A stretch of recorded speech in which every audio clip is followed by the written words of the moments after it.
본 방송에서 제공하는 투자 정보는 투자 판단에 대한 조언입니다. 방송에서 제공하는 주식의 가치, 가격 상승 및 가격 하락에 대해서는 방송사에서 보장하지 않습니다. 시청자 여러분 안녕하십니까. 오늘 장내일장 2부문을 열도록 하겠습니다. 서정덕입니다. 장 마감까지 1시간도 남겨두지 않고 2부문은 오늘도 열렸고요. 라이브 매매 타임 준비가 되어 있습니다. 많은 분들이 궁금해하시는 종목들 준비해놨고요. 종목 상담도 열려 있습니다. 100원의 정보 이용료 추가되는 샵 0082번으로 보내주시면 되고요. 보내주실 때는 종목명, 가격, 그리고 비중을 적어서 보내주신다면 원활한 상담이 가능합니다. 또 매수포착 타이밍이 왔다라고 지점에서 연락이 올 경우에는 저희가 바로 연락을 해서 어떤 종목인지 들어보는 매수포착 타이밍 시간까지 준비가 돼 있으니까요. 2부도 알차게 시청해 주시길 바랍니다. 이 시각 코스피 코스닥 상황이 조금 더 안 좋아졌습니다. 북한의 중대 발표 이후에 코스피 코스닥이 좀 더 급락하고 있는 상황인데요. 확인해 보도록 하겠습니다. 코스피부터 확인해 보도록 하죠. 코스피 지수 2377포인트까지 빠졌습니다. 16포인트 이상이 하락하면서 0.7%까지 낙폭을 키워나가고 있는데요. 일단은 북한발 리스크가 조금 전 시간대에 나오면서 낙폭이 급락까지는 아니고요. 조금씩 커지고 있는 상황 정도로 집계가 됩니다. 일중 흐름들 살펴보도록 하죠. 보시다시피 장 초반보다 많이 빠진 모습들 확인하실 수가 있습니다. 2395포인트부터 현재 2377포인트 수준인데 보시다시피 2시 이후에 북한의 발표가 나온다라는 얘기가 나오자마자 시장은 급락하는 모습들을 보여주고 있습니다. 어떤 발표인지는 장이 마감이 돼야지 저희가 확인을 할 수 있는 상황입니다. 자, 수급 주체 확인해 보도록 하죠. 수급 주체 보시면 개인 기관이 여전히 삽니다. 기관이 540억 원, 개인이 714억 원. 개인 같은 경우 오늘 연기금이 좀 많이 사주고 있는 상황인데 지수를 막기엔 좀 역부족인 상황이고요. 외국인은 1668억 원이나 순매도하고 있는 상황입니다. 코스닥으로 가보도록 하죠. 코스닥 시장은 655포인트 지금 현재 지지를 받고 있는 상황입니다. 거래소에 비해서도 그래도 이 2시 이후의 낙폭으로 따지자면 거래소에 비해서는 그래도 원활한 편인데 오늘 워낙에 낙폭이 좀 있던 코스닥 지수입니다. 0.75% 하락하고 있고요. 일중 흐름 살펴보도록 하죠. 마찬가지로 오늘 장 초반보다 많이 빠졌습니다. 654포인트까지 빠졌고 마찬가지로 급락 이후에 조금 반등을 했는데 이렇다 할 반등이라고 하기도 애매한 수준의 소폭 반등에 그치고 있는 상황입니다. 수급 주체 확인해 보도록 하죠. 개인 외국인이 사고 기관이 팝니다. 기관은 562억 원 지금 팔고 있고요. 개인은 386억 원 삽니다. 외국인도 204억 원 소폭이나마 순매수에 동참하고 있는 모습입니다. 자, 원달러 환율 살펴보도록 하겠습니다. 이 시각 원달러 환율은 1150원대까지 급등합니다. 일단은 리스크가 하나가 다시금 부각이 됐습니다. 북한발 리스크라고 지속적으로 말씀드리는데 그러다 보니까 원달러 환율 다시금 급등세를 연출하고 있습니다. 조금 전까지 보합권이었는데 4원 정도까지 지금 급등하고 있는 상황이고요. 원화 약세가 현재 펼쳐지고 있는 상황입니다. 이 시각 인기 검색 종목들 살펴보도록 하겠습니다. 인기 검색 종목 1위부터 5위까지 먼저 살펴볼 텐데 LG디스플레이, 현대기아차, 키위, 미디어그룹, 세종텔레콤, 항공주 5종목 나와 있습니다. 먼저 LG디스플레이부터 살펴보도록 하겠습니다. LG디스플레이 오늘 현 시각에도 5%대 급등이 나오고 있는 상황입니다. 외국인 매수가 나오고 있고요. 요 며칠 좀 주춤하는 모습이었는데 다시금 힘을 응축하고 4만원대를 향해서 달려가고 있는 모습입니다. OLED 쪽으로 많이 양산을 하기로 했고요. 앞으로의 실적이 기대가 되는 종목이다라고 IT주 가운데 가장 저평가된 종목이다라는 이야기는 많이 나왔습니다. 그러다 보니 연일 강세를 보이고요. 현재도 5%대의 강세 이어갑니다. 다음 살펴보도록 하죠. 현대기아차입니다. 현대기아차 오늘 현대차도 2%대까지 낙폭을 줄이긴 했는데 여전히 15만원대 거래가 되고 있는 상황이고요. 현대기아차 마찬가지로 관련주들도 전반적으로 약세입니다. 기아차도 마찬가지고요. 6월 실적이 굉장히 안 좋다라는 얘기인데 중국 쪽에서 사드 여파로 지금 3, 4, 5, 6월달 계속해서 반토막입니다. 미국 쪽에서도 부진이고요. 그러다 보니까 현대기아차 올해 목표량을 달성하기 어려운 것 아니냐라는 얘기들이 점쳐지고 있는 상황입니다. 그러다 보니 주가도 하락이 될 수밖에 없는 오늘 상황으로 지금 치닫고 있는 상황입니다. 다음 살펴보도록 하겠습니다. 키위 미디어그룹입니다. 키위 미디어그룹 오늘 바로 상한가 직행했습니다. 중국 기업과 3천억 원 규모의 공급 계약을 체결했다라는 소식에 바로 상한가 직행을 하는 모습들이 보여지고 있는데요. 그동안의 주가는 좀 1,000원대 초반에서 눌려있는 상황이었습니다. 하지만 오늘 바로 중국 소식 나오자마자 상한가 직행입니다. 다음 살펴보도록 하죠. 세종텔레콤입니다. 세종텔레콤, 제4이동통신 이야기가 나오면 급등, 급락을 하는 종목입니다. 일단 투자하실 때 조금 주의가 필요한 종목이다라고 지속적으로 알고 계신데 얼마 전에 권리락 발생을 한 뒤에 권리락 효과로 급등이 한번 나온 적이 있던 종목이기도 합니다. 현재도 7%대의 급등 이어가고 있는데 오늘 장중고가는 927원, 거의 15% 정도의 급등이 나왔었습니다. 미래부 장관 청문회 앞두고 제4이동통신 가능하다 이런 얘기가 가능성에 대한 열어둔 이런 것들이 나오면서 바로 세종텔레콤이 급등하는 모습을 보였습니다. 다음 살펴보도록 하죠. 항공주입니다. 그동안 항공주 국제유가가 41달러, 배럴당 41달러까지 내려가면서 급등세를 보였었는데요. 항공주들이 국제유가가 47달러까지 다시금 반등을 하면서 급락을 하는 모습들을 보여주고 있습니다. TV홀딩스는 7%대까지 약세를 보여주고 있는 상황입니다. 다음 살펴보도록 하죠. 6위부터 10위입니다. 퓨처캠, 한국항공우주, 증권주, DSK, 신라젠까지 5종목인데 퓨처캠부터 살펴보도록 하겠습니다.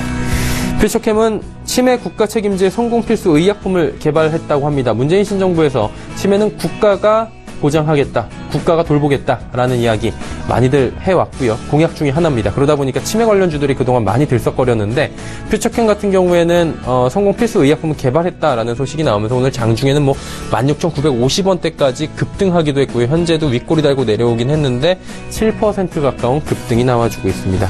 다음 살펴보도록 하겠습니다. 한국항공우주입니다. 방산주고요.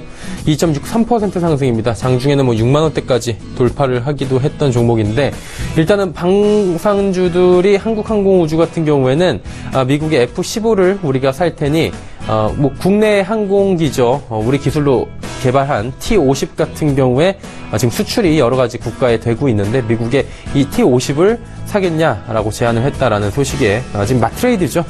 일단은 한국항공우주가 주가가 상승하고 있는 상황인데 오늘 북한 관련 리스크로 인해서 상승하는 부분도 없지 않아 있습니다. 그리고 이 외에 빅텍과 관련된 종목들 18% 이상 급등이 나오고 있는 상황까지 집계가 되고 있습니다. 증권주 살펴보도록 하겠습니다. 증권주 같은 경우에는 코스피 상승 기대감에 신고가 행진을 펼치다가 일단은 오늘 증권 상승보다는 지금 하락 쪽에 지금 무게가 실린 종목들도 많이 보이는데 그동안 많이 올라왔습니다. 많이 올라오다 보니까 일단 차익 실현 매물들이 좀 나오고 있고요. 오늘 지수도 좀 상승보다는 하락 쪽에 무게가 실리다 보니 신고가 행진 이후에 재료 소멸로 살짝 하락하는 모습들 보여지고 있는 상황입니다. DSK 살펴보도록 하겠습니다. DSK는 상한가 부근에서 지금 움직이고 있는데요. 초저 확산형 보톡스 시장 선점 기대감이 나오고 있고요. 이로 인해서 상승세입니다. 마지막 신라젠 살펴보도록 하겠습니다. 신라젠 그동안에 만원부터 28,000원대까지 급등한 종목인데 2만원 아래에서 움직이고 있었습니다. 그런데 면역관문 저해제, 병행효과, 팩사백의 가치가 제고되고 있다. 일단 팩사백으로 인해서 이만큼이 올라온 거였는데 가치 제고로 인해서 다시금 오늘 상승하면서 21,000원대에서 움직이고 있다라고 정리하도록 하겠습니다. 2시 52분, 53분 향해 달려가고 있고요. 이 시각 인기 검색 종목까지 살펴봤습니다.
초특급 종목 공개 라이브 매매 타임.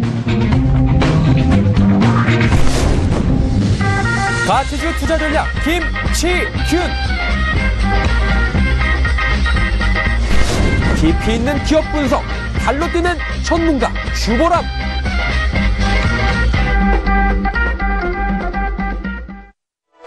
라이브 매매타임 본격적으로 이어가 보도록 하겠습니다. 종목 상담 열려있다고 말씀드렸는데요. 하단의 번호 아직도 나가고 있습니다. 100원의 정보 이용료 추가되는 샵 0082번으로 보내주시면 되고요.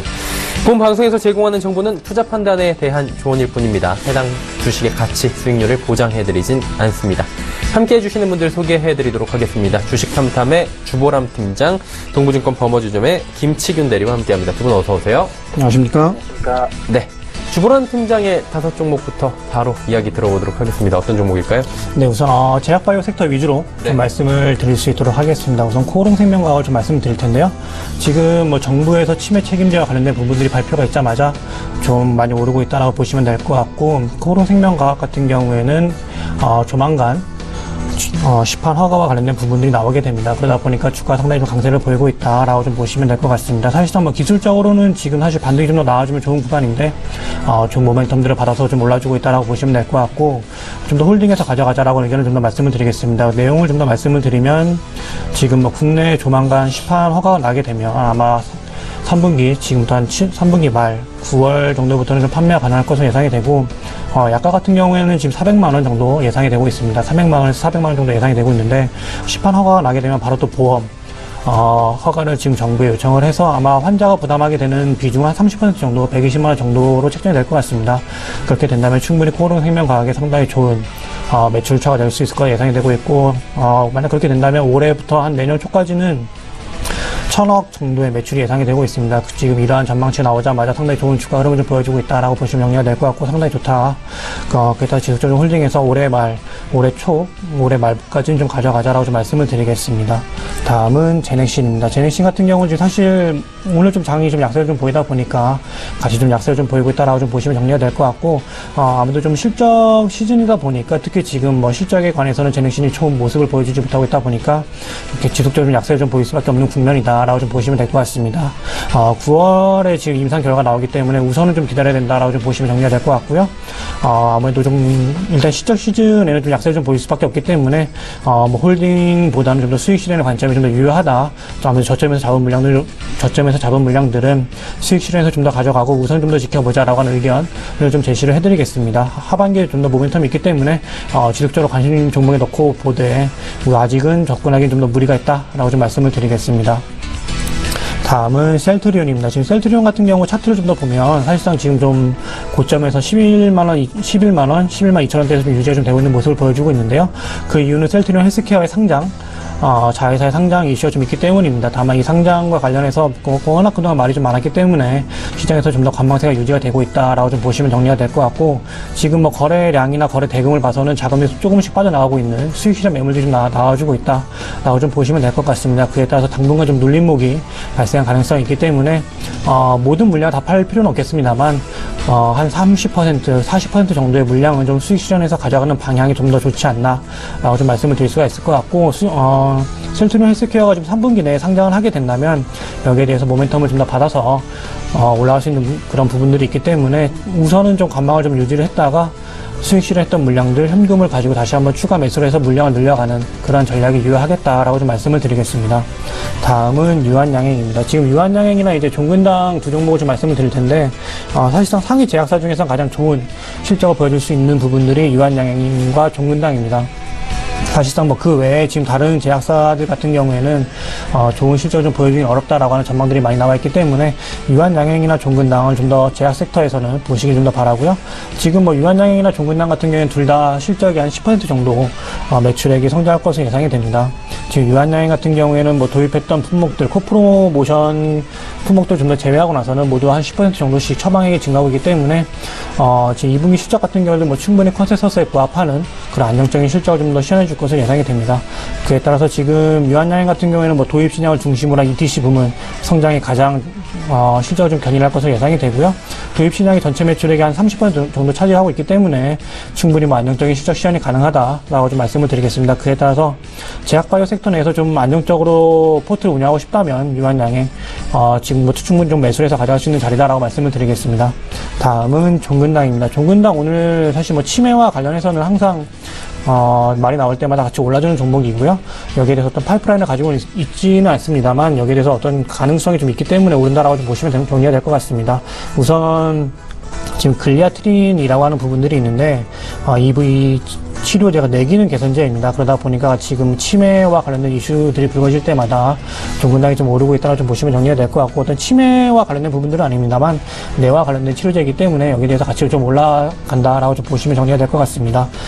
최근에 좀 이슈가 있었던 부분들은 뭐 헌팅턴 치료제, 치매 치료제 이런 부분들이 있었는데, 지금 여기에 대해서 임상이 좀 진행이 되고는 있습니다만 아직까지는 좀 요원하기 때문에 좀 오랜 시간이 필요하기 때문에 좀 더 시간을 두고 봐야 된다라고 보시면 정리가 될 것 같고, 2분기 실적 같은 경우에도 매출액은 10% 이상 성장, 영업이익도 한 10% 이상 성장할 것으로 좀 예상이 됩니다. 매년 그러한 성장을 좀 이어왔기 때문에 사실상 시장에서는 이미 기대하고 있는 부분들이고, 주가에서는 어느 정도 좀 선반영이 된 부분들이 없지 않아 있다라고 좀 보시면 될 것 같고요. 다만 지금 자리가 어떤 기술적으로 본다면 124,000원 이 자리가 조금은 괜찮은 자리라고 좀 볼 수가 있겠습니다. 사실상 뭐 조정 눌림목이 발생을 했다가 지속적으로 좀 더 올라올 수 있는 자리라고 좀 볼 수가 있을 것 같고, 127,000원 혹은 128,000원대가 저항선으로 좀 작용할 것으로 예상이 되는데, 이 자리를 뚫고 올라간다면 매수 관점으로 충분히 유효한 자리다라고 좀 말씀을 드리겠습니다. 네, 코롱생명과학부터 종근당까지 제약바이오 관련주들 5종목 쭉 들어봤고요. 김치균 대리의 5종목 바로 가보도록 하겠습니다. 어떤 종목 들어볼까요?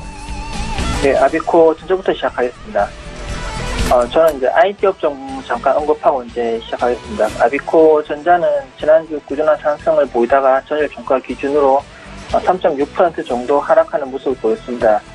아비코 전자에 어떤 특별한 악재가 있었다기보다는 전반적으로 IT 관련주가 약세 흐름을 보이고 있는데, 여기에 영향을 받으면서 차익 실현 물량이 나온 것이 아닐까 추측이 됩니다. 오늘도 좀 추가적인 하락이 좀 이어지고 있는 모습이고요. 미국의 반도체 기업 마이크론이 지난주 실적을 발표한 뒤에 급락을 하면서 삼성전자와 SK하이닉스에 대한 실적 경계감이 나타났고, 이것이 IT 업종 전반적으로 투자 심리에 부정적으로 영향을 미친 것 같습니다. 신규 매수는 자제하시되 보유하고 계신 분들은 좀 더 관망하시기를 권유해드립니다.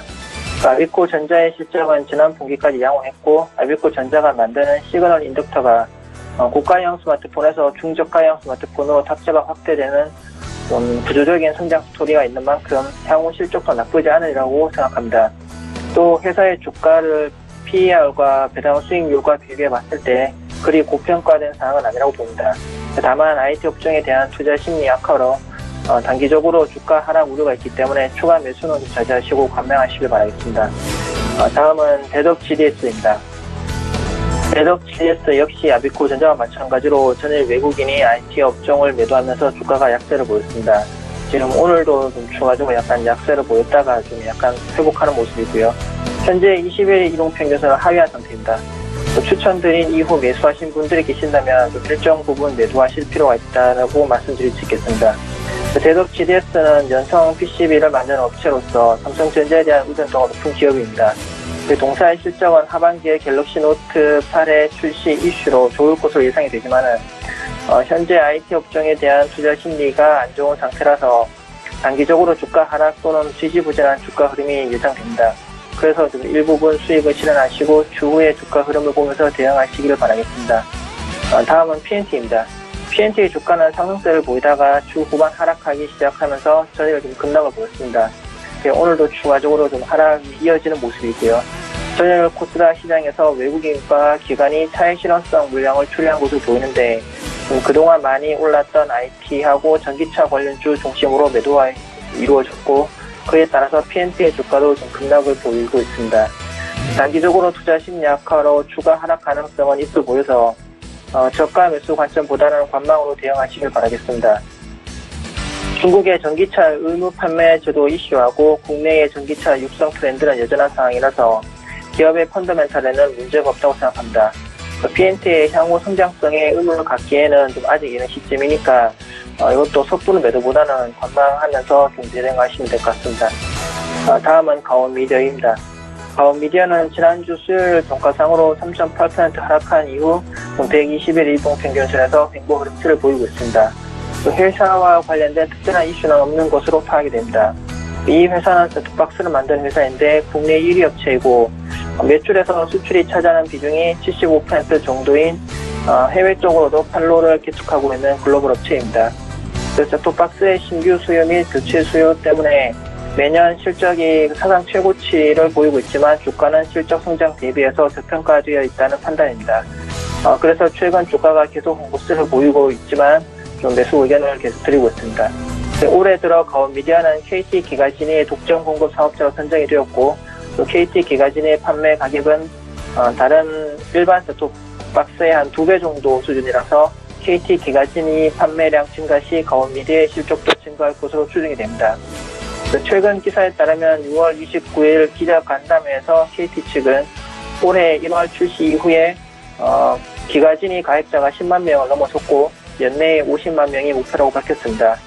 기존 셋톱박스의 실적 성장이 꾸준히 이어지고 있고 KT 기가진이라는 수익성이 더 높은 매출처도 확보한 상태이므로 가온미디어의 주가는 결국은 상승세를 보일 것으로 예상합니다. 다음은 삼성전자입니다. 삼성전자는 지난주까지 말씀드렸던 한국화분 대신 새롭게 이제 소개해드리는 회사입니다.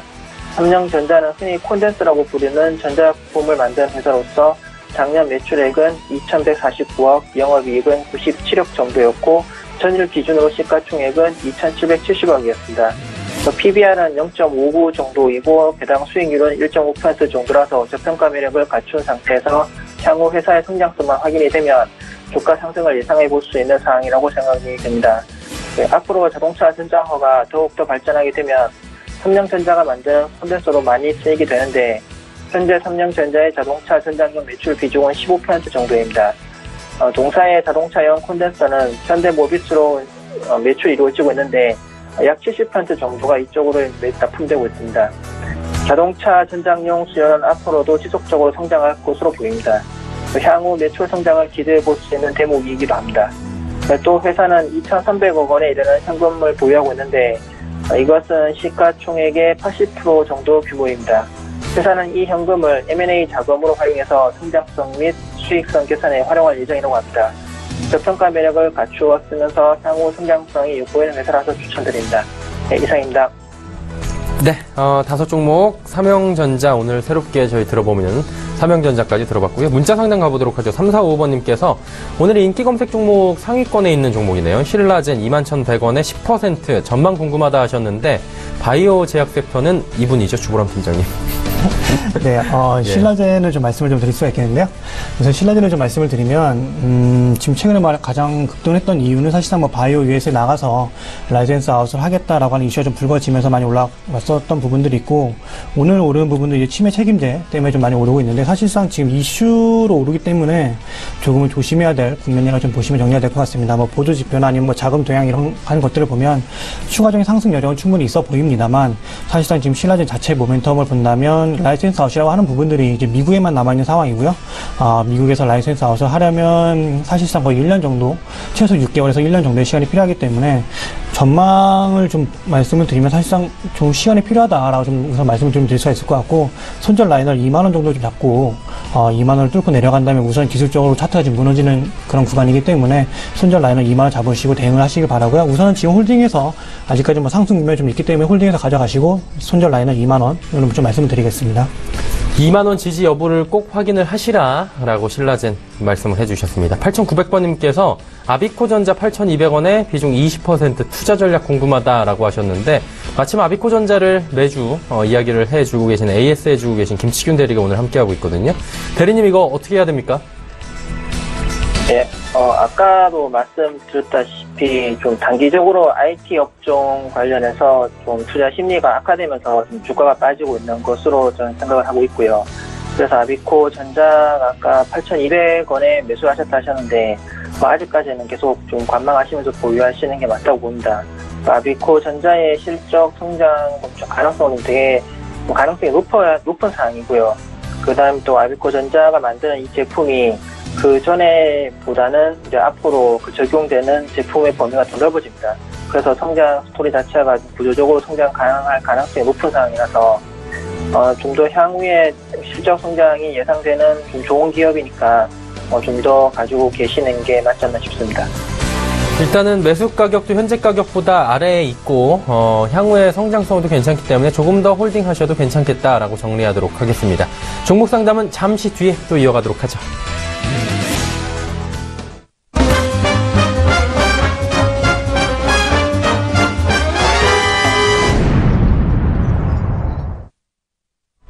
오늘장 내일장 2부 라이브 매매 타임 함께하고 계십니다. 주보람 팀장의 5종목 바로 이어가 보도록 하겠습니다. 어떤 종목 들어볼까요? 예, 우선 하나케미칼 화학 종목 좀 말씀을 드리겠습니다. 우선 하나케미칼 같은 경우는 뭐 실적이 상당히 좋을 것이다 이런 뉴스가 나오면서 오늘 많이 올랐었는데 차익 실현 매물들이 좀 많이 나오면서 주가가 이제는 약세를 좀 보이고 있다.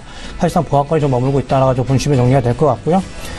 가성소다 쪽의 부분들이 상당히 좀 좋을 것으로 앞으로도 계속 좋을 것으로 예상이 됩니다만 하나케미칼이 영위하는 사업들이 가성소다 말고도 많이 있기 때문에 조금은 더 조심을 해야 될 필요가 있지 않나 라고 좀 말씀을 드리겠습니다. 가성소다 같은 부분들은 상당히 좋겠습니다만 그 외에 뭐 화성 계열이라고 하는 PE 혹은 PVC 부분들은 조금은 가격이 내려오고 있기 때문에 이러한 부분들을 상쇄시켜줄 수 있는 부분들이 좀 필요할 것 같고요. 지금 태양광 부분 같은 경우는 적자에서 좀 턴어라운드 하는 그런 부분들이 있을 것으로 예상이 되는데 이러한 부분들이 사실상 어떤 실적에 큰 기여도를 보이기에는 어렵다라고 하는 전망들이 있기 때문에 우선 지금 주가가 좀 더 올라갈 수 있는 여력은 있다라고 좀 보이고 있기 때문에 홀딩해서 가져는 가겠습니다만 곧 수익 실현할 수 있는 구간이 올 수가 있지 않을까라고 하는 그런 의견을 좀 말씀을 드리겠습니다. 그에 따라서 우선은 홀딩을 하겠습니다만 조만간 차익 실현할 수 있는 기회가 올 것이다라고 좀 말씀을 드리겠고요. 다음은 SK케미칼 좀 말씀을 드리겠습니다. 지금 SK케미칼 같은 경우는 화학시장과 좀 다르게 인적 분할을 했기 때문에 인적 분할과 관련된 이슈로 인해서 차익 실현 매물들이 지속적으로 나와주고 있는 상황이고요. 당분간 이러한 약세를 피해 가기에는 좀 어렵다라고 좀 말씀을 드리겠습니다. 인적 분할이 지금 올해 말까지 지속적으로 예정이 되어 있기 때문에 사실상 이러한 부분들의 약세는 좀 피해갈 수 없을 것으로 좀 예상이 되고요. 다만 뭐 지금 이렇게 약세를 보일 때마다 좀 매수를 해서 가져갈 수가 있을 것 같고 지금 단기 이평선 20일이나 혹은 60일선까지는 좀 기대를 좀 해봐야 될 것 같습니다. 아무래도 60일선이 있는 68,000원 선까지는 좀 하락을 할 수가 있을 거라고 좀 보이고요.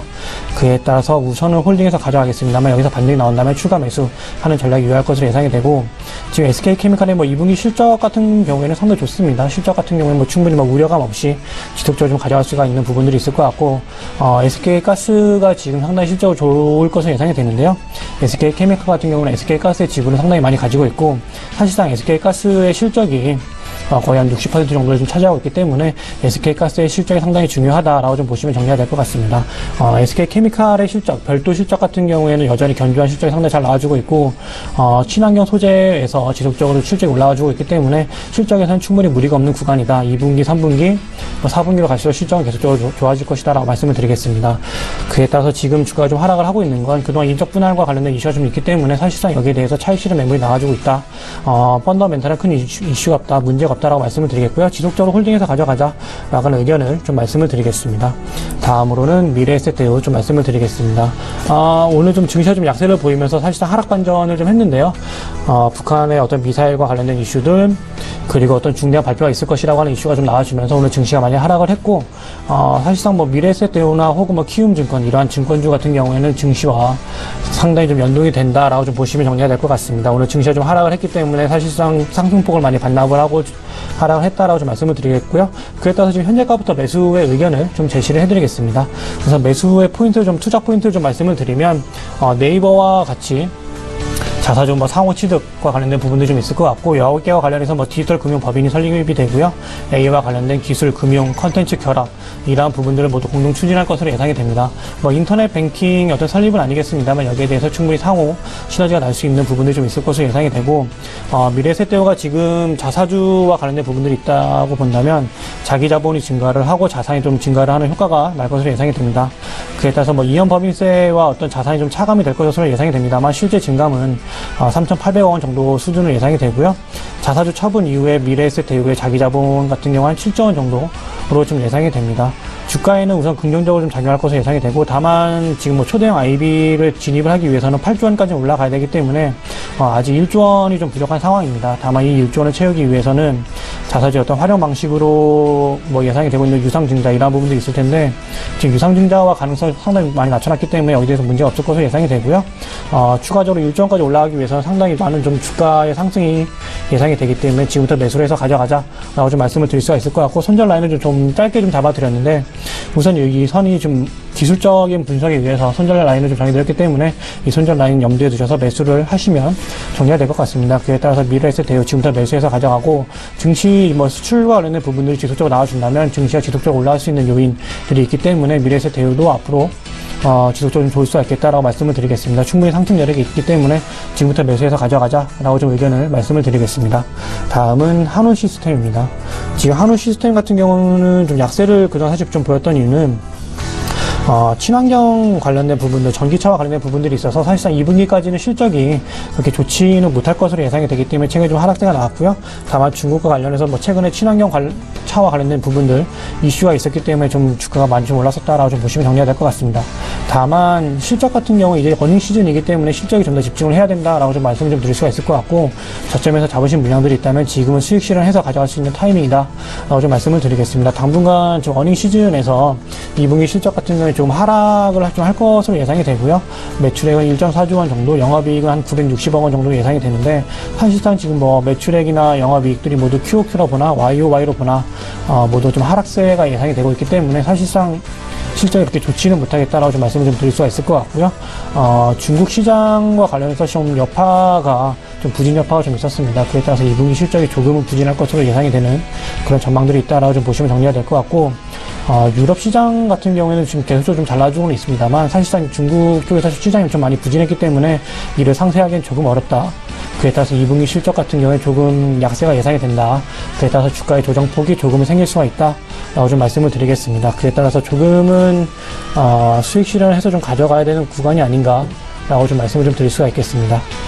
네. 마지막으로 리노공업 간단하게 좀 말씀을 드리겠습니다. 지금 리노공업 같은 경우 1분기 실적이 상당히 좋았었고요. 거의 매 분기마다 사상 최대 실적을 이어가고 있는데 2분기 실적 역시도 사상 최대 실적을 기록할 것으로 예상이 됩니다.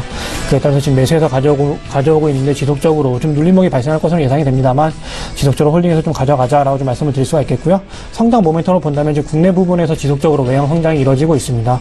국내 대형 고객사 삼성이나 SK 하이닉스로 고객사를 유치하고 있는 상황이고, IC 테스트 소켓의 공급이 지속적으로 증가하고 있는 상황입니다. 아무래도 IT 모바일 어떤 디바이스들이 모두 소형화 추세에 지속적으로 들어가고 있다 보니까 여기에 대해서 테스트 소켓들이 지속적으로 좀 많이 들어가고 있는 상황이라고 합니다. 그에 따라서 자금도 조금씩 거래량을 타고 들어오고 있는 상황이고, 상승 추세에 탔기 때문에 굳이 여기에 대해서 어떤 매도 물량을 가져갈 필요는 없다라고 좀 말씀을 드리겠고요. 2분기 실적 역시도 상당히 좋을 것이기 때문에 사실상 지금 거의 7년간 역성장을 한 적이 한 번도 없었고요. 매년 10% 이상씩, 15% 이상씩 성장을 했고, 영업 마진 같은 경우에 꾸준히 35%를 유지하고 있기 때문에 충분히 좋은 모습을 가져갈 수가 있겠다. 올해 배당도 역시 성장할 것으로 예상이 되기 때문에 꾸준히 홀딩해서 가져가자라고 좀 말씀을 드리겠습니다. 네, 리노공업까지 이야기 들어봤습니다. 김치균 대리님 5종목 바로 가볼까요? 예, 저 Y솔부터 네네. 시작하겠습니다. Y솔의 지난주 주가는 좀 지속적으로 하락해서 전일 종가 기준으로 120일 이평선을 하회한 상태입니다. 그리고 오늘 또 추가적으로 하락해서 200일 이평선까지 하락했다가 지금 조금 하락폭을 만회한 상황이고요. 그 회사의 실적 성장성이 튼튼한 만큼 저가 매수 기회로 삼아야 된다고 생각하고 있습니다. Y솔은 휴대폰용 무선 주파수 필터를 만드는 회사인데, 전체 매출의 80%가 여기에서 나오고 나머지 20%는 RF 모듈이라고 해서 각 사물 간 데이터를 주고받을 수 있게 해주는 통신용 모듈을 만들고 있습니다. 올해 2분기 실적은 전분기 대비해서 소폭 감소할 것으로 추정이 됩니다. 상반기는 계절적인 비수기로 인식되어 있고, 스마트폰 신모델이 대거 출시되는 하반기에 이 모멘텀이 집중될 것으로 생각이 됩니다. 최근 인도 시장에서 LTE 스마트폰 침투율이 점점 높아지고 있는데, Y솔이 이 수혜를 얻을 것으로 전망됩니다. 인도 시장은 삼성전자와 중화권 휴대폰 업체가 과점하고 있는 시장이고, LTE 스마트폰에는 동사가 만드는 무선 주파수 필터가 기존 3G 폰보다는 더 많은 개수가 들어가기 때문입니다. 이 외에도 주요 가전업체들이 신제품에 IoT 모듈을 탑재하고 있는 추세인데, 이 IoT 모듈에 동사의 RF 모듈이 동시 모듈로 들어가게 된다면 동사의 성장성은 더 커질 것이라고 생각이 됩니다. 기존 사업에서도 하반기 실적 성장이 예상이 되고, 그 다음에 신성장 동력도 갖추고 있는 이 회사에 좀 관심을 가져보실 필요가 있다고 생각합니다. 다음은 태웅입니다. 태웅은 지난주 좀 주가 흐름이 여전히 좀 좋지 않았습니다. 좀 지속적인 하락 모습을 보이고 있고, 오늘도 좀 추가 하락하는 모습입니다. 현재 121일 평선까지 이제 빠져 있고요.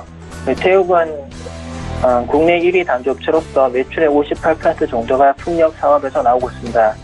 최근 국내에서는 신재생 에너지 정책이 발표되면서 풍력 산업이 수혜 산업으로 부각되고 있습니다. CS 윈드나 유니슨 등의 좀 주가가 급등세를 보이고 있는 이유이기도 합니다. 동사는 풍력 관련주로 분류되고 있긴 하지만은 좀 다소 무거운 주가 흐름을 보이고 있습니다. 풍력 관련 이슈는 긍정적인 요인 중 하나일 뿐이고 이 회사에 주목하는 이유는 작년부터 전기로 도입을 하면서 원재료를 자체 조달하기 시작했고 그렇게 수직 계열화를 이룸으로써 영업이익이 개선되고 있습니다. 그래서 최근까지 계속 감소하던 영업이익률이 다시 상승하기 시작했습니다. 회사 자체적인 원가 절감 노력으로 수익성 개선을 이루었고 또 매출 비중의 58% 정도를 차지하는 풍력 사업 부분에서 좀 산업의 우호적인 정책이 펼쳐질 예정이므로 관심을 가지고 보실 필요가 있다고 생각이 됩니다.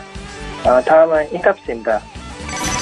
인탑스의 주가도 좀 지난 한 주 줄곧 하락하는 모습이 보였고요.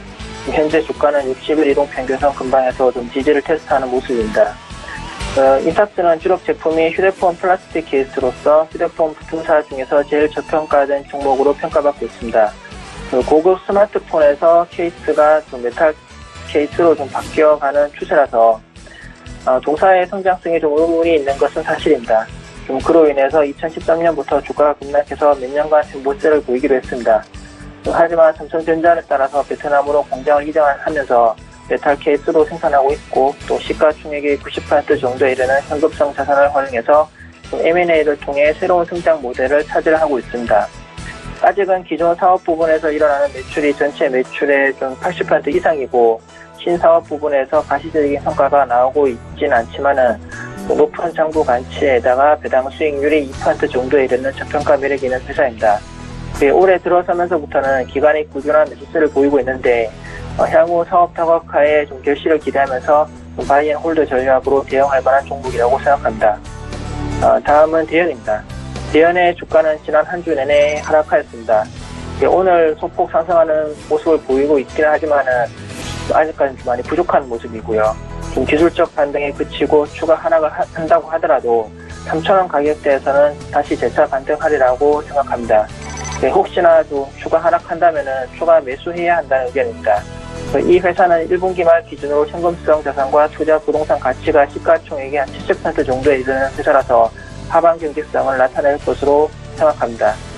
주가도 올해 초 고점에서 30% 정도 하락한 상태라서 추가 하락보다는 바닥을 다지고 다시 상승세로 턴하지 않을까 생각하고 있습니다.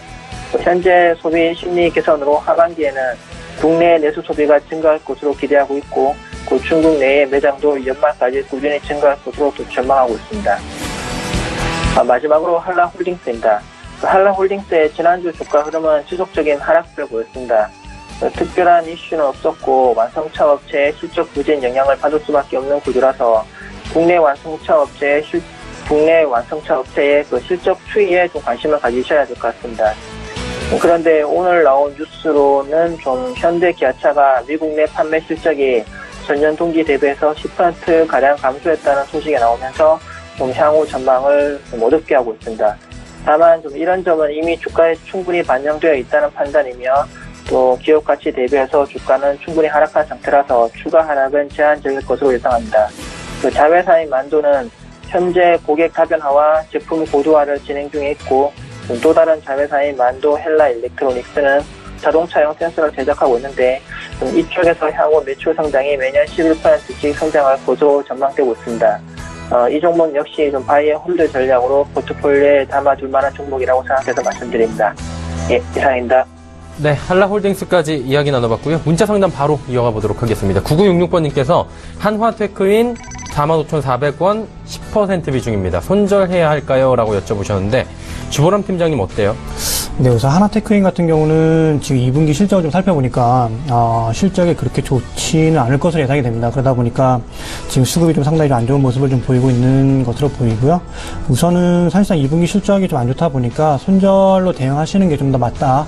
실적에 기반해서 좀 더 그렇게 실적에 기반해서 전략을 짠다면 우선은 손절하는 게 좀 더 맞다라고 좀 말씀을 좀 드릴 수가 있을 것 같고, 사실상 수급이 좀 개선이 된다면 그때 다시 한번 좀 보시는 게 맞을 것 같고요. 지금 하반기 같은 경우에 수주가 좀 더 나와준다는 이슈가 있기 때문에 때문에 다시 접근하신다면 우선 수주가 나올 때 그때 좀 더 접근하시는 게 좀 더 맞지 않나라고 좀 말씀을 드릴 수가 있을 것 같습니다. 그리고 추가적인 이슈를 좀 더 말씀을 드리면 오늘부터 이제 뭐 분할과 관련된 부분들 하나테크니 지금 사업 중에서 좀 몇 개의 사업부를 좀 분할한다는 이슈가 있었기 때문에 사실상 분할을 하게 되면 주가가 조금은 빠지는 게 그런 이슈가 좀 있기 때문에 우선은 손절로 좀 말씀을 드리겠고요. 분할 이슈가 좀 더 붉어지고 밸류에이션 상으로 좀 더 메리트가 있다라고 한다면 그때부터 수급이 들어오기 때문에 그때부터 다시 한번 좀 더 보시기를 좀 더 말씀을 드리겠습니다. 네. 알겠습니다. 한화테크는 일단은 손절 지금 당장은 네, 좀 추천을 해주셨고요. 9990번님께서는 고려제약 8,100원에 20% 비중 투자 전략 궁금하다라고 하셨는데 김치균 대리님 어떻게 할까요? 김치균 대리님? 예. 예. 고려제약이거든요. 9990번님께서는 8,100원에 20% 어떻게 할까요?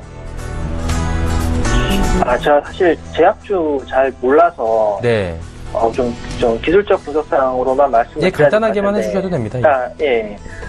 지금 현재 그 8,100원에서 매수를 하셨다고 하셨는데 지금 좀 주가가 빠져서 좀 걱정스럽기는 하시겠지만은 지금 자리 어떻게 보면 좀 물림목 매수 구간이라고도 볼 수도 있거든요. 회사 실적이 제가 봤을 때는 좀 간단하게 봤을 때는 그렇게 재무적인 구조 상태가 나쁜 회사는 또 아니고 또 회사가 또 계속 조금씩이나마 좀 성장하고 있는 회사이기 때문에 지금 이 회사가 당장 망한다거나 향후에 실적이 안 좋아질 거라고 보기는 힘들 것 같고요. 좀 기술적으로 봤을 때는 단기 반등을 노릴 수 있는 구간이기 때문에 지금 매도하시기는 매도하실 필요는 없다고 생각하고요. 8,100원까지 상승할 만한 여력을 갖췄다고 생각해서 좀 보유하시는 게 맞지 않나 싶습니다. 네, 알겠습니다. 종목 상담은 여기까지 좀 하도록 하고요. 시간 관계상 김치균 대리님은 좀 보내드려야 될 것 같습니다. 오늘 말씀 감사합니다.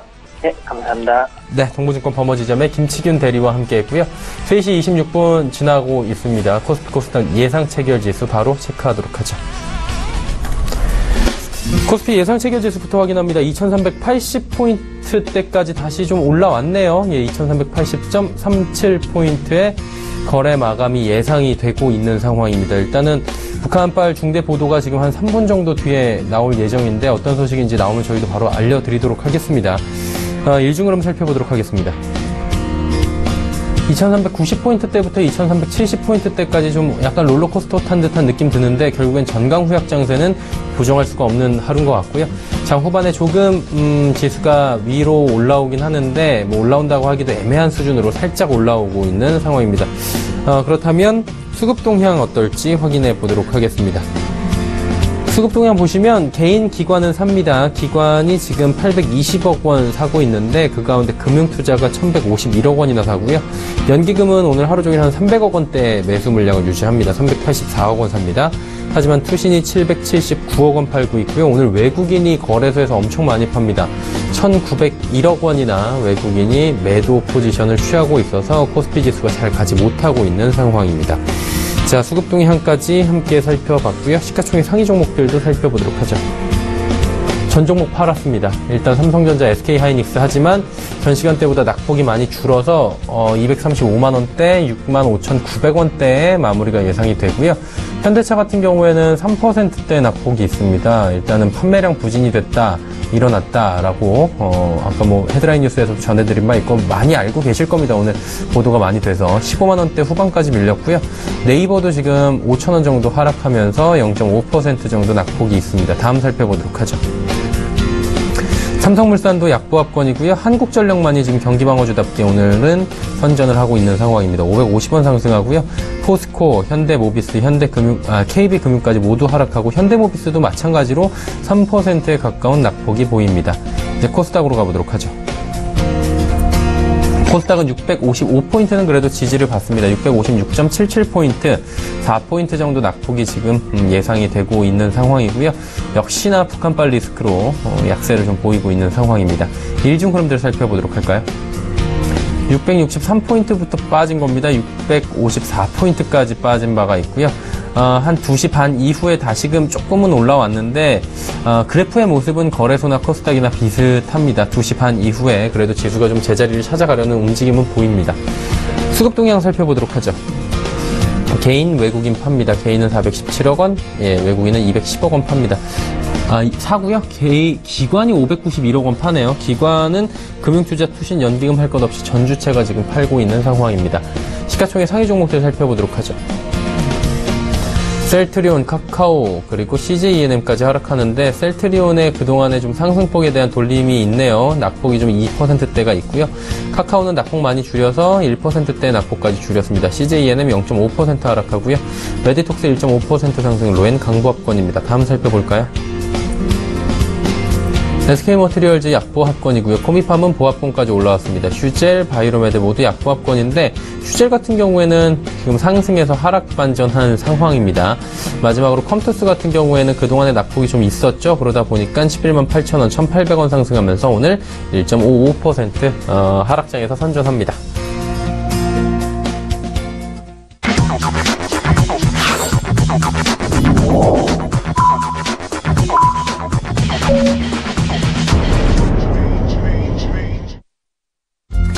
아, 7월 4일 화요일 오늘장 모두 마감이 된 상황입니다. 일단 뭐 오늘장에 대해서는 그렇게 좋은 코멘트가 나올 것 같지는 않은데 어떻게 보셨는지 여쭤보도록 하죠. 네, 우선 사실 뭐 말씀하신 것처럼 오늘 뭐 지정학적인 리스크가 장마이 좀 불거졌기 때문에 사실상 뭐 장이 그렇게 좋지는 않았다라고 좀 말씀드릴 수가 있을 것 같고요. 사실상 뭐 지금 이제부터 아마 북한이 뭐 중대 발표를 하겠다 이러한 내용들이 있는데 크게 뭐 ICBM과 관련된 내용들이 좀 나올 것으로 예상이 됩니다. 우선 우리나라 증시가 좋지 않았던 이유는 당연히 지정학적인 리스크가 정말 부각이 되었기 때문에 라고 좀 보시면 될 것 같고요. 사실상 오전 10시 정도에 증시 한번 폭락을 했었던 이유는 북한이 그때 오전에 미사일을 발사했었기 때문에 좀 그렇다라고 좀 볼 수가 있을 것 같고, 다음에 또 증시 한번 급락을 했었던 오후에는 특별 중대 보도를 하겠다라고 하는 이러한 부분들이 있었기 때문에 사실상 뭐 지정학적인 리스크가 가장 많이 좀 부각되었던 그런 하루였다라고 보시면 될 것 같습니다. 특히 뭐 그 외에 외적인 요인들 좀 더 살펴본다면 오늘 뭐 전기전자 업종이 특히 많이 좀 하락을 했습니다. 업종 내에서 아무래도 중국 쪽에서도 지금 텐센트와 관련된 기술주들 이러한 부분들이 좀 하락을 하다 보니까 우리나라 증시에서도 삼성전자를 위주로 한 SK하이닉스를 위주로 한 좀 매도 물량이 좀 많이 나왔고요. 더불어서 철강 업종이 좀 많이 하락을 했습니다. 전일에도 뭐 거의 4% 가까이 많이 좀 올랐었는데 지금 중국 상품 선물 시장에서 차익 실현 매물이 좀 많이 나오다 보니까 우리나라 철강 업종에 대해서도 역시 차익 실현 매물들이 좀 많이 나왔다. 이러한 부분들이 모두 증시 하락의 요인이 좀 되었다라고 좀 보시면 정리가 될 것 같고, 마지막 중국 인민은행 쪽에 유동성 축소 문제가 좀 있었습니다. 지금 글로벌리하게 문제가 되고 있는 게 아무래도 긴축 재정과 관련된 부분들인데 이러한 부분들이 계속적으로 좀 불거지다 보니까 증시에 그렇게 좋지 못한 영향들이 좀 나오고 있다라고 보시면 오늘 장이 좀 안 좋은데 이유가 좀 될 것 같습니다. 네. 코스피 코스닥 마감 지수 체크 마지막으로 해보도록 하죠. 코스피는 2380선에서 마감이 됐습니다. 14포인트 하락 마감이고요. 코스닥은 656.19포인트 0.72% 하락 마감했습니다. 원달러 환율 급등했습니다. 1150원대에서 오늘 마감이 되면서 1140원 30전에 마감이 됐다고 지금 체크가 되고 있습니다. 오늘장 여기까지 마감하도록 하죠.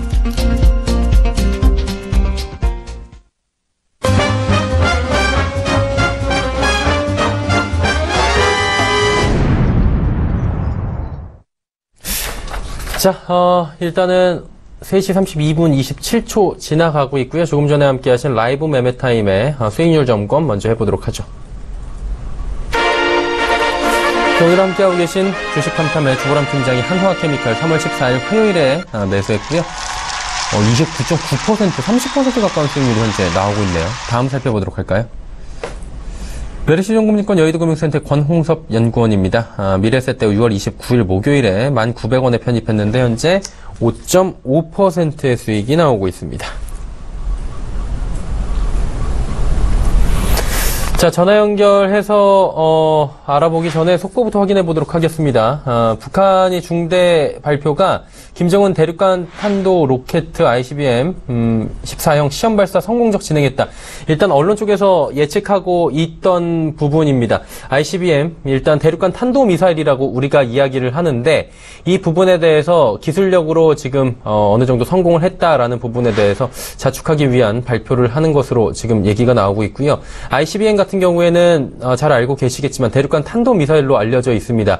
이 부분이 성공을 하게 된다면 북한 본토에서 미국 로스앤젤레스까지 타격이 가능하다라는 부분으로 전략적 탄도미사일, 소형 핵개발까지 가능할 경우에는 미국 본토까지 위협을 할 수 있다라는 부분에서 국제사회가 공조한 바가 있었는데 오늘 이 부분에 대해서 성공적인 기술이 됐다라고 북한이 발표를 하면서 일단은 NSC 지금 상임위원회도 지금 바로 소집이 될 것으로 예상이 되고 있는 상황입니다.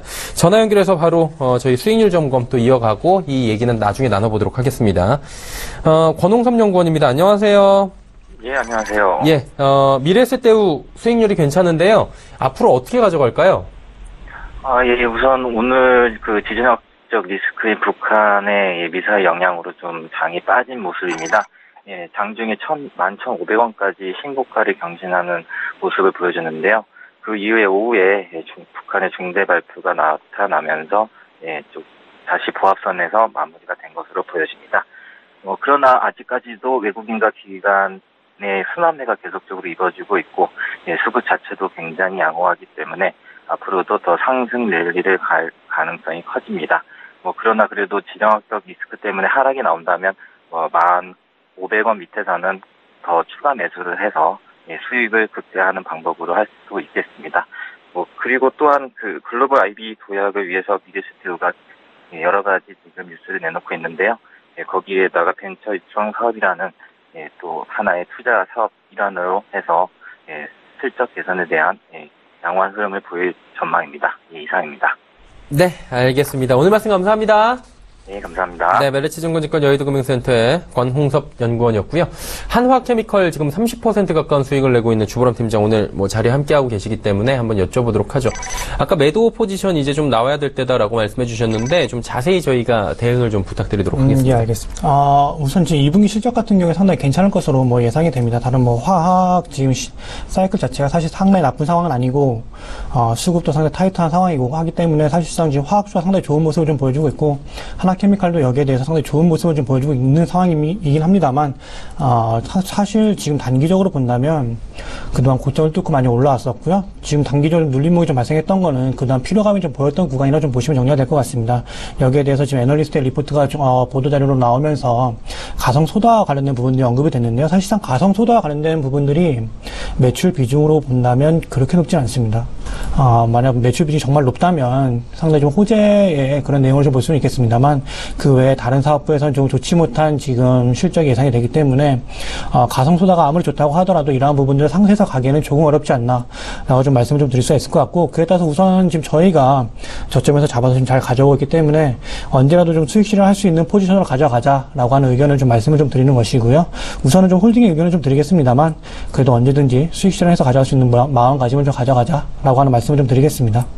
네, 알겠습니다. 한화케미컬에 대한 이야기 들어봤고요. 내일의 주요 일정들 그리고 투자 정보들 정리해드립니다.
오늘자 내일장 2부 함께하고 계시고요. 내일 일정, 전략들까지 다 확인을 해야 되는 시간이 또 찾아왔습니다.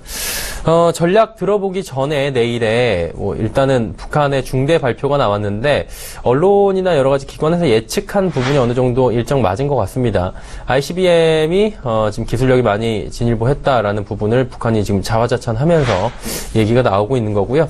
지난번 ICBM보다 좀 빠르다, 고도, 거리, 속도, 이렇게 지금, 청와대 쪽에서는 이야기를 하고 있는 것 같습니다.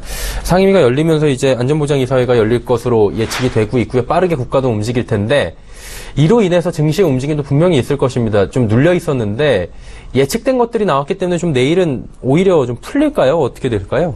네, 우선 지금 말씀하신 건 좀 풀릴 수도 있는 그런 개연성이 충분히 좀 있다고 보고 있습니다. 그 이유는 사실상 이렇게 북한이 미사일을 발사를 했을 때는 거의 하루 정도의 눌림목이 발생을 했을 뿐 그 이후에는 충분히 다시 회복을 하는 그런 모습을 좀 보여준 적이 상당히 많이 있었고요. 연평도 해전이나 기타 다른 전쟁이 좀 있었을 때에도 그때에도 보통 한 3, 4일 정도의 조정 기간을 거친 이후에만 이후에 바로 또 반등을 했기 때문에 사실상 이러한 조정이 그렇게 크게 좀 나올 수는 있겠습니다. 그렇게 크게 오래 가진 않는다라고 좀 보시는 게 맞는 것 같습니다. 더불어서 지금 컨센서스에 부합하는 그런 모두 북한 행동들이 나왔기 때문에 그렇게 큰 문제는 없을 것으로 예상이 되고요. 사실상 지금 트럼프나 미국이라든지 최근에 나왔던 지금 러시아의 시진핑, 푸틴, 이란 지금 각국 정상들의 의견을 보니까 모두 대화를 좀 해결을 하자 이라는 의견이기 때문에 증시에 그렇게 큰 무리는 없지 않을까라고 조심스럽게 말씀을 좀 드리겠습니다. 네. 그러면 내일 전략은 어떤 식으로 좀 세워볼까요? 네, 우선 지금 내일장 전략 같은 경우에 조정이 충분히 있을 텐데 네. 조정 때마다 좀 더 매수를 해서 가는 전략이 가장 유효하다. 네, 라고 좀 말씀을 드리겠습니다. 지금 우리나라 증시의 펀더멘탈이 상당히 괜찮기 때문에 증시 오히려 이런 조정을 기회를 삼아서 매수를 해서 가는 전략이 가장 좀 맞다라고 좀 말씀을 좀 드릴 수가 있을 것 같고요. 지금 실적이 가장 좋은 종목들 혹은 섹터로 전망이 되는 부분들이 반도체 관련주입니다. 반도체 섹터가 가장 실적이 좀 좋을 것으로 예상이 되고 있고요. 그 외에 헬스케어라든지 혹은 금융, 화학 이런 쪽으로 지금 실적이 가장 개선세가 있을 것이다라고 좀 지금 전망들이 나오고 있습니다. 자동차 섹터 같은 경우에 실적이 조금은 부진할 것이다라고 하는 부분들이 있기 때문에 자동차 섹터보다는 우선은 시크릿 업종들, 금융이라든지 화학, 반도체 이런 업종들을 보시는 게 가장 좀 더 맞다라고 좀 말씀을 좀 드리겠습니다. 네, 알겠습니다. 그런 부분에서 보자면 내일 어떤 종목들을 봐야 되는지 좀 짚어보면 좋을 것 같은데 어때요? 예, 우선 지금 미래에셋 대우 좀 말씀을 드리겠습니다. 예. 우선 미래에셋 대우 같은 경우는 사실 금융 업종은 아니고 증권 업종에 좀 더 가까운 그런 업종인데 지금 추세가 상당히 괜찮습니다. 지금 현재가부터 우선 매수를 해서 가고 이제 장이 끝났기 때문에 내일 시초가로 좀 말씀을 좀 드릴 수가 있을 것 같고 내일 시초가부터 해서 한 만 원대까지는 한 그 정도까지는 매수 밴드로 설정을 해서 가져가시면 정리가 될 것 같고 미래에셋 대우 같은 경우에는 지금 긴축 재정과 관련된 내용들이 지속적으로 글로벌리하게 언급이 되고 있습니다. 긴축 재정이라고 하는 부분들이 금리를 인상을 하면서 지금 완화 정책을 많이 펼쳤었는데 여기에 대해서 자산들을 모두 회수를 하겠다. 이러한 내용들이고요. 그에 따라서 지금 채권 금리가 상당히 좀 장기 금리들이 많이 오르고 있습니다. 그러다 보니까 장단기 금리 차가 발생을 하고 있고 여기에 대해서 금융주가 상당히 강세를 보이고 있는데 금융주가 강세를 보이면서 증시를 이끌고 올라갈 수 있는 부분들이 상당히 많다라고 좀 말씀을 좀 드릴 수가 있을 것 같고 그에 따라서 증시가 상승을 계속적으로 한다면 미래에셋 대우와 같은 증권주들의 상승이 지속적으로 예상이 되기 때문에 올해 하반기까지도 지속적으로 좀 볼 수가 있겠다라고 좀 말씀을 드리겠습니다. 네. 물론 금융주를 좀 같이 좀 볼 수도 있겠습니다만 미래에셋 대우 역시 증시가 올라가면서 같이 상승 여력이 있다라고 좀 말씀을 드릴 수가 있겠고요. 다음으로는 코오롱 생명과학 좀 말씀을 드리겠습니다. 지금 코오롱 생명과학 같은 경우는 오늘 상당히 좀 좋은 흐름을 보였는데 그동안 사실 하락 추세가 좀 많이 짙었기 때문에 사실상 기술적인 되돌림 반등 혹은 치매와 관련된 부분들로 인해서 모멘텀이 발생을 했다. 그에 따라서 좀 단기적인 상승으로 보는 게 가장 좀 맞을 것 같고 지금 어닝 시즌이기 때문에 코오롱 생명과학의 실적을 좀 봐야 될 텐데 사실상 2분기 실적까지는 그렇게 좋지는 않을 것이다라고 좀 말씀을 드리겠습니다. 예. 아무래도 좀 좋지는 않을 것이기 때문에 우선은 좀 홀딩을 해서 하반기까지 좀 보고 가기 때문에 홀딩해서 좀 가져갈 수가 있을 것 같고 기술적으로 본다면 지금 나온 이 자리가 상당히 좀 좋은 자리다라고 좀 말씀을 좀 드릴 수가 있겠고요. 그에 따라서 지속적으로 홀딩해서 가져가자. 아무래도 하반기가 되면 시판화가 나고 4분기부터는 판매가 되면서 매출이 소폭 발생할 것으로 예상이 되기 때문에 여기에 대해서 충분히 좋은 흐름이 예상이 된다라고 좀 말씀을 드리겠습니다. 네. 한 종목 짧게 가봐도 될 것 같은데요. 예. 그러면 셀트리온 헬스케어 셀트리온 좀 말씀을 드리겠습니다. 지금 셀트리온 같은 경우 셀트리온 헬스케어의 상장이 이슈가 있죠. 이슈가 있기 때문에 여기에 대해서 좀 조정을 좀 받았어. 오늘은 조정이 나온 게 증시가 좀 안 좋았기 때문에 조정이 나온 거고요. 셀트리온 헬스케어의 상장이 있기 때문에 지금 여기에 대해서 우선은 좀 관망의 포지션이 좀 예상이 좀 됩니다. 지금 지수점 좀 더 볼 수가 있는 종목이라 볼 수가 있을 것 같고, 셀트리온 헬스케어가 상장이 된다면 그동안 사실 좀 우려가 좀 많이 있었는데 여기에 대해서 모든 우려감을 날려버리고 한 번 더 레벨업 할 수 있는 그런 구간에 있다라고 좀 말씀을 드리겠습니다. 네, 알겠습니다. 셀트리온까지 이야기 나눠봤습니다. 주식탐탐 주보람 팀장이었습니다. 감사합니다. 감사합니다. 오늘장 내일장 저희가 준비한 소식은 여기까지입니다. 편안한 오후 시간 마무리 잘 하시고요. 저희는 내일 오후 2시에 더욱 알찬 소식을 들고 찾아뵙도록 하겠습니다. 함께해 주신 여러분 고맙습니다.